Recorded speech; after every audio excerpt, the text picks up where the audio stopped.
Hello everyone, আসসালামু আলাইকুম। সবাই কেমন আছেন? আলহামদুলিল্লাহ আমি অনেক ভালো আছি। তো আজকে ছুটির দিন ছিল। সজীব বলতেছিল যে চল আজকে ক্রিকেট খেলে আসি। তো আমিও ভাবলাম যে যেহেতু অনেকদিন ধরে ক্রিকেট খেলা হয় না, তো ক্রিকেট খেলে আসি। আমারও শুয়ে বসে থাকতে থাকতে আর ভালো লাগতেছিল না, তাই ভাবলাম ক্রিকেট খেলে আসি। আজকে আমার সাথে অনেক প্লেয়ার যাচ্ছে খেলতে। আমার সাথে আছে আক্তার ভাই, অমিত ভাই, সজীব এবং মুবারক। আরো অনেকে আছে, তাদের নাম আমি জানি না।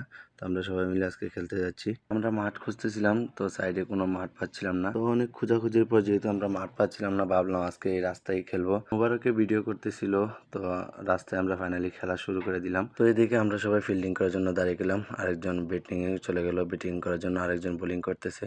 তো আমরা আজকে খেলায় অনেক আনন্দ করতেছি, যেহেতু বিদেশে মাটিতে খেলাধুলা করার সময় থাকে না, সবারই কাজ কাম থাকে। তো আমাদের খেলাধুলা করা শেষ, তো আমরা ফাইনালি বাসায় চলে যাচ্ছি। সবাই খেলাধুলা করে আমরা অনেক আনন্দ উল্লাস করতেছি।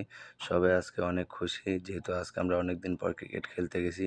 তো আজকে আমাদের ভিডিও এ পর্যন্তই। ভিডিওটি ভালো লাগলে সবাই লাইক, কমেন্ট এবং শেয়ার করে দিবেন। ধন্যবাদ।